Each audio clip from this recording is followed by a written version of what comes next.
Alright, so here we are again at the KSC, except it's nighttime. I need to include some lights on the launch pad. You know what? I should do that. Just get a couple of trucks with a bunch of giant lights so I'll be able to see my rockets. That's a good idea for next time. For now, you can see we're targeting the moon and we're already actually late, so let's launch. 3, 2, 1, go! And blast off! Okay, we weren't moving for a second. I was a little scared, but we're good. So this is a brand new, you can see the silhouette. This is a brand new rocket. It's the Wapakoneta 2, which is because it's going to the moon. And it's 2 because it's much improved over the last version. It's got, look at the Delta V! Look at how much Delta V it's got. 15,000 meters per second. This thing isn't just going to the moon. It plans on staying there. Not the whole thing, actually. Like 90% of this rocket is not going to make it to the moon. But the important bits with the science are. So basically now I'm just going to do the gravity turn, get the thrust up as much as I can, wait until the boosters deplete, right? Dump them, and then go into space. Let's talk a little bit about how this rocket is actually designed to work. This was pretty good. Alright, boosters away! I love this. Look at that. Beautiful. Okay, so I've started speeding up this mission. From now, pretty much all the way through the end of this mission, it's going to be sped up 4, maybe 8 times. You don't want to sit here and wait for the entire hour that this mission took. So let's talk a little bit about this rocket, right? It's huge, it's massive, it's got a ton of Delta V, which is great. But also, you might have noticed, it's actually pretty strange, right? It had a very slow start, barely got off the launch pad, but then it started picking up speed, and when the boosters separated, the stage only had about 0.63 thrust to weight ratio, which is very low, but it had so much fuel in it that that stage got a little sticky, but it had so much fuel in it that it still managed to get the altitude that we need. It got to about 145 kilometers, which is great, but then it missed the apoapse. So what you see me doing right now is actually correcting for the craft actually falling back into the atmosphere. So I'm losing pretty significant Delta V here. They're called cosine losses, right? I'm not firing prograde. I'm firing in a different direction. That causes my craft to gain altitude again at the expense of getting the horizontal velocity that I require to reach orbit. But you know, this is actually something that lots of real-world rockets do. The upper stages, you might notice, have very low thrust-to-weight ratio, but they are extremely efficient. And this is something that they do. They actually aim higher than where they want to go, and end up falling past their apoapse and circularizing their orbit right where they want to be. So this is kind of what I was aiming for, and I reached pretty well, right? I have a periapse of about 145 or 150 kilometers. The apoapse is a little over 200. Perfect. So the trick to this rocket actually is in the current stage, the transfer stage. It's the stage that gets me to orbit and also gets me some of the way to the moon. It's actually 4 Agena vacuum stages, and you might say, wait a second, if you know these engines, you can't use that twice, right? You can't restart them. You can only fire them once. Well, not if you upgrade them. There is a possibility to unlock an upgrade to these rockets, to these engines, sorry, and then they're restartable, so you can fire them twice, and that's exactly what I'm doing. I'm saving a ton of mass and gaining a huge amount of efficiency out of this stage. Gotta fire it again just about now. And yeah, it's gonna take me to orbit and then again to the moon. So this way I don't have to get the perfect launch window that allows me to get to the moon right from from takeoff, because that's really annoying. That only happens I think once a month, maybe. I'm not sure. Maybe twice a month. I haven't actually looked this up, but it's very annoying. This way it gives me a lot more flexibility to choose my schedules. And look at this. Look at this nice shot. Beautiful sunrise. So right now I'm transferring to the moon. Lost the Aegina stage. It's gonna get stuck there in this pretty high inclination orbit. Not inclination, sorry, high eccentricity orbit. And this stage is gonna take me to the moon. It's an AJ-10, which is perfect for my needs. Infinite restarts, right? And it's gonna take me to the moon. And then hopefully we're gonna stay there. I'm just kidding. Of course we're gonna stay there, right? This crap. Look how much delta V it's got. It's got like a bazillion delta V. It's gonna make it to orbit easy. Is it gonna land?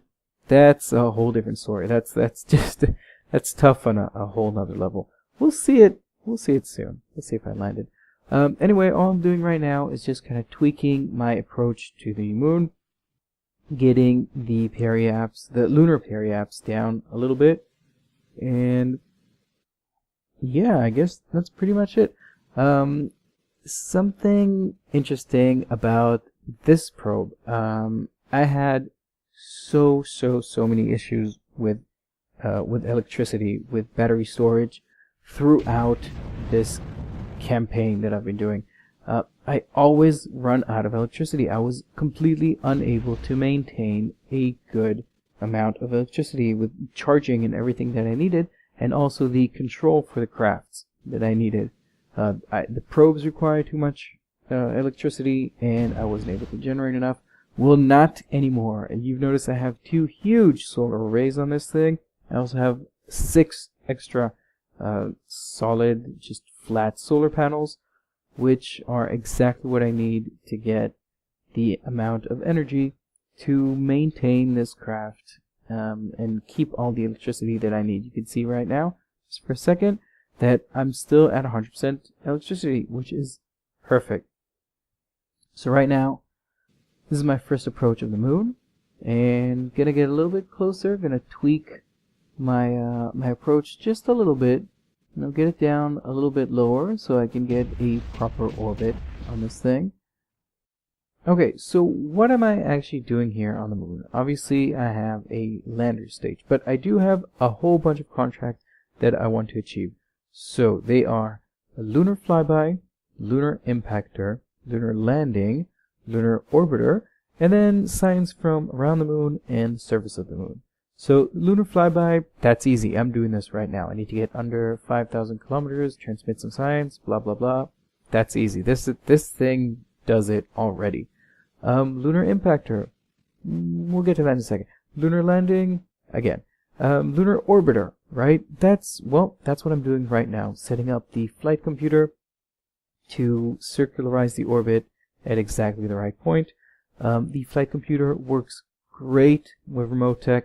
I love it, and you just need to know exactly how to use it. It has one little caveat that you do need to settle the fuel right before it starts, or else it doesn't work. But what allows you to do this pretty easily is that RCS does not have a time delay.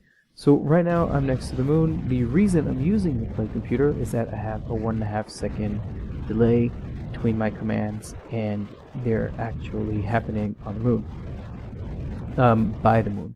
So the flight computer negates all that, does it for me, and yeah, this is pretty easy. You see, I got the orbit, so perfect. I got lunar flyby done, lunar impact, lunar orbiter done.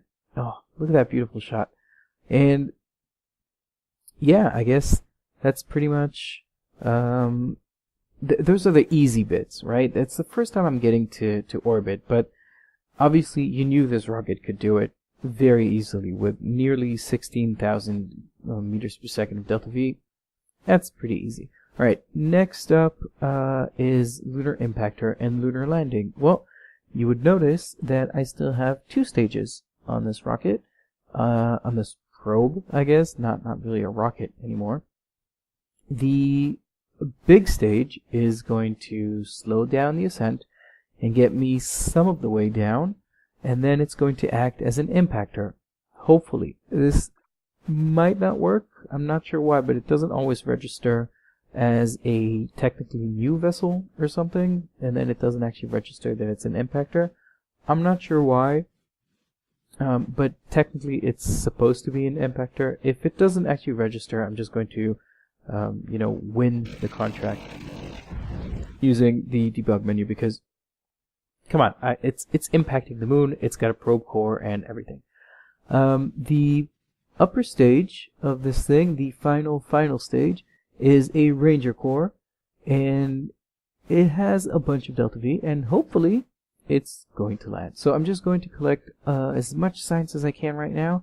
I'm almost at the point where I need to really start focusing on my landing, and I think at this point I'm just going to slow time back and just gonna have you stay with me for the time that I finally got this close to the moon.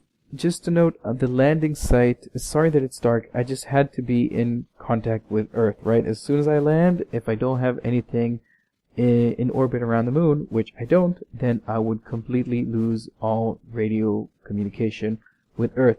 And since the moon is tidally locked, obviously, I just want to be in this position where I can see Earth, and then I would permanently have communications with it as long as my batteries last. So here we go. Final approach is happening very, very soon. Let's see how it went. Alright, so I'm 20 kilometers above sea level, which is about 13 kilometers over the surface here, and delta V left means that I need to make this pretty much a suicide burn. That's the only way to go. So hopefully I'll be accurate enough. If not, it just might turn into an impactor. I do have an impactor stage on this thing. It's this stage, but hopefully my lander stage will be able to land and not also turn into a second impactor. I don't want that. I don't want to have an extra impactor on this thing. I want to land. No, that's this mission. This mission is all about landing. Okay, so I'm going to be toggling RCS on and off because RCS uses hydrazine, just like the 1 kilonewton thruster, which is slowing me down for landing. I don't want to waste too much of it, just kind of angling myself properly. I'm still about 10 kilometers off the ground, and slowing down rapidly. Okay, so I have about another 16 seconds before I run out of fuel, and it's not looking good right now. I'm gonna stop for a bit and see if I can get it. Okay, yeah, I'm definitely going to crash pretty hard into the surface. And, oh, that's it. Ran out of fuel. Still about 3 kilometers up, so obviously not a good plan. And kaboom. Oh, wait, something survived. Is it going to survive? It's moving very slowly. Yes! Do I still have an antenna on this thing?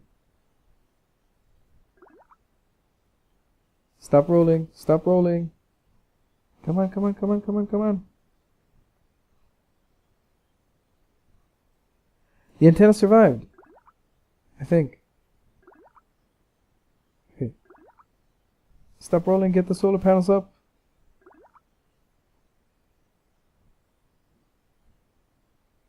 Don't be down, don't be down, don't be down.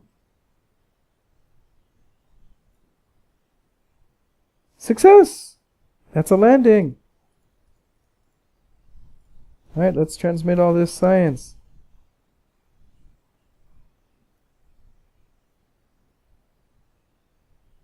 You know what? Any landing you can walk away from. If this thing can survive 100 meters per second crashing into the moon, I'm down with that. Fantastic. Oh man, so much science. Did I get an impactor too? Just to be sure, yes! Impactor. Landing. Science from the moon. Woohoo! Look at all this science! This is amazing. Where's my antenna? There it is. The antenna survived. The solar panels survived. I can definitely shut down the avionics, save some electricity on this thing. All the science experiments survived. Amazing.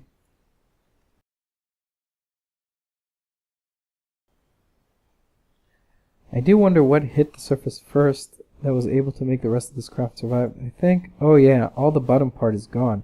So I had a couple of cubic octagonal strut things, structure supports, and I had a 1 kilonewton engine on this thing. And looks like cubic octagonal strut crashed into the terrain, and then solar panel, and then the thruster, and then another thrust, and then another, and that's it. It survived. So basically they took the brunt of all the impact. And why don't I have a telemetric analysis on this thing? Oh, wait a second, because I have some telemetry. Oh, okay. So send it. Then I'll get even more science. Huzzah! Wow. Where's Earth? Earth is right above us. Look at that. Perfect. It's totally what I planned, right? I had plenty of delta V in this thing. Exactly what I needed for a landing. Let's fast forward and go into the light a bit.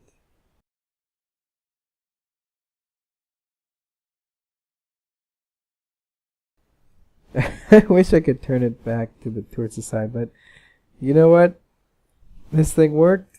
I'm stoked that it did what it did, and everything's great. And when the sun's gonna go down on the other side of the moon, these solar panels are gonna catch up and hopefully charge it enough.